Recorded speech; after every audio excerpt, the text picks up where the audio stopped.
Selamat siang, jumpa lagi dengan Denok Ayu Novel. Bagaimana kabar sobat semua? Sebelum kita mulai cerita ini, ayo silakan subscribe, like, komen, share dan nyalakan loncengnya untuk mendapatkan notifikasi terbaru ketika Mimin upload videonya. Menantu terbaik bab 448. Bahkan jika aku hidup kembali, aku tidak akan menyesal bertemu denganmu. Begitu suara itu jatuh, dia membalik sedikit telapak tangan kirinya, dan tiba-tiba kunci emas kuning cerah muncul di telapak tangannya. Tanpa berkedip, Lin Yu segera melemparkan kunci emas ke Mawar, dan berkata dengan dingin, "Kembalikan barang-barang Anda kepada Anda. Sejak itu, Anda dan saya tidak ada hubungannya satu sama lain. Malam ini, saya tidak memiliki keraguan. Hidup dan mati." Rose mengulurkan tangannya dan memegang kunci emas di tangannya. Melihat kunci emas di tangannya, sedikit senyum muncul di wajahnya. Matanya yang cerah tidak bisa menahan noda dengan uap air berkabut, dan kemudian kulitnya sedih. Dengan ringan berkata, "Tidak, kamu berjanji padaku ada satu hal yang tidak aku lakukan." "Ada apa?" Lin Yu mengerutkan kening dan bertanya dengan dingin. "Mata Xiaozi, kamu tidak menyembuhkannya." Rose mengangkat kepalanya dan menatap Lin Yu. "Itu karena kamu mengangkatnya." Lin Yu mendengus dingin dan mengerutkan kening. Kalau tidak, matanya pasti akan melihat cahaya sekarang. "Apa maksudmu? Benarkah?" Hati Rose bergetar ketika dia mendengar kata-kata Lin Yu, dan dia tidak bisa membantu tetapi menutupi lapisan air mata ketika dia memikirkan mata kakaknya yang tidak terlihat. "Tentu saja, jangan khawatir, kamu akan menjalani pelurusan Fa nanti, dan aku akan terus menyembuhkan matanya." Lin Yu berkata dengan dingin, "Tetapi kamu harus memberitahuku di mana dia sekarang." "Pelurusan Fa di tempat." Rose menatap Lin Yu dengan ekspresi sedih di matanya, dan berbisik, "Bahkan kamu pikir aku bersalah? Anda lebih dari bersalah, Anda sama sekali tidak bisa dihukum." Hati Lin Yu tiba-tiba naik karena amarah, dan mengertakkan giginya dengan tegas. "Saya benar-benar menyesal membiarkan Anda pergi hari itu. Jika tidak, pekerja wanita dan rekan saya di pabrik tidak akan dibunuh oleh Anda. Kamu iblis wanita pembunuh, sekarang, masih ingin menyangkal. Aku punya bukti kuat. Kenapa kamu takut?" Han Bing memikirkan situasi tragis kedua rekannya setelah kematian mereka. Gemetar karena marah, mengertakkan gigi dan berkata dengan getir, "Sudah terlambat. Saat kamu membunuh orang-orang yang tidak bersalah itu, apakah kamu memikirkan rasa sakit mereka? Pernahkah kamu memikirkan tentang kesedihan keluarga mereka? Orang sepertimu tidak layak menjadi manusia." Buktinya meyakinkan. "Tidak layak." Ketika Rose mendengar kata-kata Han Bing, dia tiba-tiba mencibir, bergumam, mengangkat kepalanya dan tersenyum kesepian di langit malam yang gelap di kejauhan, lalu menatap Lin Yu dan berkata, "Tuan He, aku bisakah satu syarat terakhir disebutkan?" "Kamu bilang, kalau aku bisa puas, aku harus berusaha yang terbaik untuk memuaskanmu," kata Lin Yu acuh tak acuh. Belum terlambat untuk beberapa saat. Dia berniat untuk mendengarkan permintaan terakhir Rose dulu. Dalam situasi saat ini, Rose toh tidak bisa melarikan diri. Terakhir kali dia berada di pabrik tekstil, Lin Yu dilepaskan karena dia menyandera. Sekarang daerah sekitarnya sepi, tidak ada sandera yang menahannya, dan ada begitu banyak pembantu di sekitar Lin Yu. "Bahkan jika aku mati, aku hanya ingin mati di tanganmu. Bisakah kamu memberitahu mereka untuk tidak ikut campur?" Rose menatap Lin Yu, dan berkata perlahan, "Kamu dan aku akan memutuskan hasilnya. Kamu menang. Jika kamu kalah, maka kamu membunuhku. Jika kamu kalah, biarkan aku pergi. Bagaimana?" "Jiarong, kamu tidak bisa mendengarkannya." Wajah Han Bing menegang ketika dia mendengar ini, dan dia buru-buru membujuk Lin Yu. Dia tidak mengerti keterampilan Rose, dia tidak tahu Lin Yu tidak bisa mengatasinya, dan Rose ini memiliki banyak trik. Siapa yang tahu metode berbahaya dan menghina apa yang akan dia gunakan, jadi Han Bing tidak bisa membiarkan Lin Yu setuju. Namun, Lin Yu memiliki wajah yang tenang dan mengangguk sebagai jawaban. Oke, saya berjanji. Jia Rong, kata Han Bing dengan penuh semangat. Lin Yu melambaikan tangannya untuk menunjukkan bahwa dia baik-baik saja, lalu mengangkat kepalanya dan menyapu Rose dengan dingin, dengan ekspresi datar, kamu tidak bisa menang sama sekali. Begitu suara itu jatuh, dia meraih pedang Chunjun di tangan kanannya dan membantingnya ke dada, lalu menyeret kain sutra yang melilit pedang dengan tangan kirinya, dan segenggam senjata sihir yang sangat dingin terlihat di depan semua orang. Pedang yang bagus. Melihat penampilan Lin Yu yang benar dan menakjubkan, Rose menyapu wajah yang terpuruk, mengembalikan penampilan sembrono di masa lalu, dan berkata sambil tersenyum, jika aku bisa mati di bawah pedang ini, aku bisa mati di tanganmu. Layak melakukan perjalanan ini di dunia ini. Begitu suara itu jatuh, matanya tiba-tiba jatuh, dan dia tiba-tiba memiliki dua pisau pendek tajam di tangannya, dan kemudian dia menendang langkahnya ke depan, dan tubuhnya terbang ke arah Lin Yu dengan kecepatan yang sangat cepat. Ini seperti hantu. Di samping, Han Bing, Tan Kai dan yang lainnya di Departemen Intelijen Militer tiba-tiba mengubah ekspresi mereka. Mereka harus mengakui bahwa Rose lebih cepat dari semua orang di ruangan itu. Dan lebih cepat. Bahkan langkah tanpa ekspresi di samping tidak bisa membantu tetapi sedikit terkejut, tampaknya sedikit terkejut dengan keterampilan Rose. Dari segi kecepatan saja, Rose mungkin tidak kalah dengannya. Dan dia adalah murid yang dilatih oleh Dewa Perang secara pribadi. Kecepatan Rose tidak kehilangan dia. Oleh karena itu, dapat dilihat bahwa tuan dari Rose bukanlah seorang pemalas.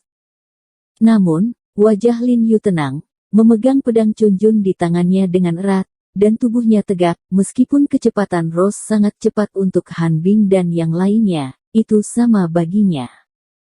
Dalam situasi 1 lawan 1, dia belum pernah bertemu lawan, jadi hatinya sangat tenang, tanpa sedikit pun panik. Tidak sampai Rose bergegas ke arahnya, tubuhnya tiba-tiba mulai menghindari ujungnya yang tajam, dan berkedip ke satu sisi dengan rapi. Tapi Rose tampaknya dipersiapkan untuk waktu yang lama, tubuhnya tiba-tiba melakukan tendangan voli dan memutar, dan dengan sepasang pedang di tangannya, dan dengan tarikan, selusin pisau tiba-tiba ditembakkan ke arah perut Lin Yu seperti kilat. Kulit Lin Yu berubah, dan reaksinya sangat cepat. Pedang Jun murni di tangannya bergetar dengan pergelangan tangan yang sangat fleksibel, dan suara, ding bell, tiba-tiba berdering, dan koefisien menyelesaikan trik Rose. Setelah mawar ditusuk dengan lusinan pisau, tubuhnya sudah di tanah, dan dia meluncur ke samping selama 2 langkah, dan kemudian bergegas menuju Lin Yu lagi dengan cepat. Lin Yu menyipitkan matanya, dengan hati-hati mengamati setiap gerakan tubuh Rose saat dia bergegas ke arahnya. Lin Yu mengepalkan gagang dan tenggelam, lalu membanting lengannya, mengarah pada cacat di tubuhnya. Angkat dia secara diagonal dari bawah ke atas dan luruskan perut kirinya. Rose tiba-tiba membuka matanya dan mendengar suara menerobos langit, mengetahui bahwa jika pedang ini dicabut, setengah dari tubuhnya mungkin akan terpotong. Dia buru-buru melakukan langkah yang salah dan terpaksa mengubah gerakan dan pergelangan tangannya. Tekan kuat pisau di tangannya. Ding! Dengan suara hantaman logam yang tajam, pisau pendek di tangan Rose tiba-tiba terguncang, dan seluruh tubuhnya juga bersandar ke belakang oleh kekuatan yang luar biasa, dan dia menginjak kakinya untuk beberapa langkah untuk menstabilkan tubuhnya. Hidup! Rose memandang Lin Yu dengan ngeri, dan mulut harimau di tangan kirinya masih sedikit mati rasa dan gemetar. Dia benar-benar tidak menyangka kekuatan Lin Yu begitu menakjubkan. Faktanya, Lin Yu tidak tahu bagaimana melakukan apapun. Gerakan pamungkasnya tidak lebih dari 2, 1 kecepatan, yang lain adalah kekuatan, sederhana, tetapi kasar. Tidak peduli dia berurusan dengan orang biasa atau ahli seni yang mendalam, dia tidak berada di kerajaan Su. Adik kecil, kamu benar-benar memilikimu.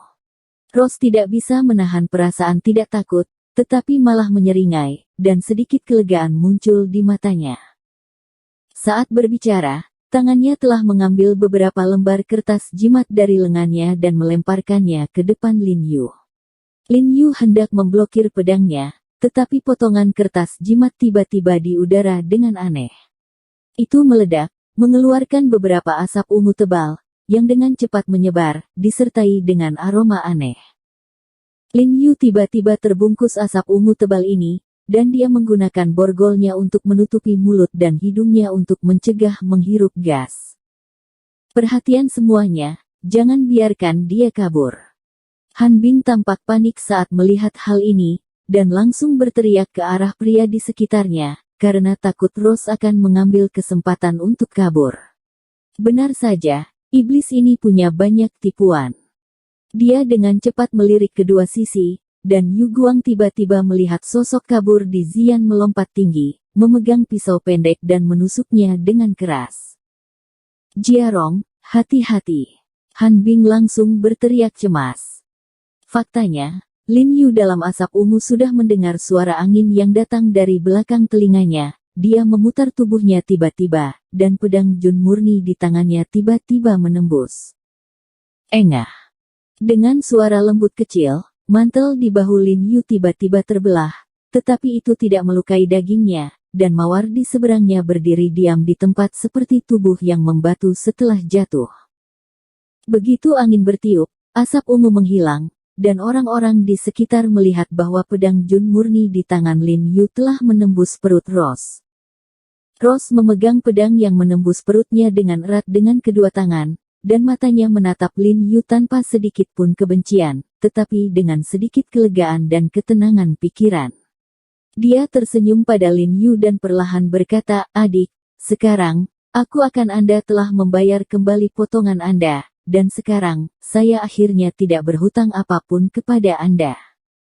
Hati Lin Yu sedikit bergetar ketika mendengar ini. Dia tidak menyangka bahwa Rose tidak akan membencinya. Dia melirik Rose karena terkejut. Dia tahu bahwa Rose sedang membicarakannya ketika dia di panti asuhan. Rose tiba-tiba ditikam dan ingin membunuhnya. Satu pisau. Lin Yu menoleh dan tidak tahan melihatnya. Lalu berkata dengan dingin, "Kamu bisa bilang sekarang, di mana Xiao Zi? Jangan khawatir, setelah aku mengambil alihnya, aku akan menyembuhkan matanya dan akan terus menggantikannya. Jaga dia." Rose membuka mulutnya, dan tiba-tiba jejak darah mengalir dari sudut mulutnya. Kemudian dia mengulurkan tangan dari sakunya dan mengeluarkan kunci emas yang dilemparkan Lin Yu padanya sekarang, dan berbisik lembut, "Yah, aku harus merepotkanmu untuk menyimpannya untukku. Setidaknya beritahu aku, ada orang yang mengingatku. Selain itu, tolong bantu aku menjaga Xiao Zi. Dia harus bisa kembali ke panti asuhan besok." Begitu kata-kata itu jatuh, dia melemparkan kembali ke kaki Lin Yu. "Aku bisa kembali ke panti asuhan besok." Lin Yu tiba-tiba menoleh lagi, menatap Rose dengan heran dan berkata, "Bukankah dia bersamamu?" Rose tidak menjawabnya, matanya berkaca-kaca, dan dia tersenyum lagi, "Tuan He, kamu adalah orang yang sangat menarik. Bahkan jika kamu hidup lagi, aku tidak menyesal bertemu denganmu." Begitu dia selesai berbicara, dia dengan kuat menggenggam pedang di tangan Lin Yu dengan kedua tangan, dan menusuk perutnya dengan keras. Lalu darah di mulutnya dimuntahkan, dan kemudian tubuhnya melunak dan jatuh ke tanah dengan bunyi gedebuk. Bersambung. Terima kasih kepada kalian yang telah menonton video ini. Jangan lupa tekan tombol subscribe-nya dan nyalakan notifikasinya untuk mendapatkan video-video seru lainnya dari Denok Ayu Novel.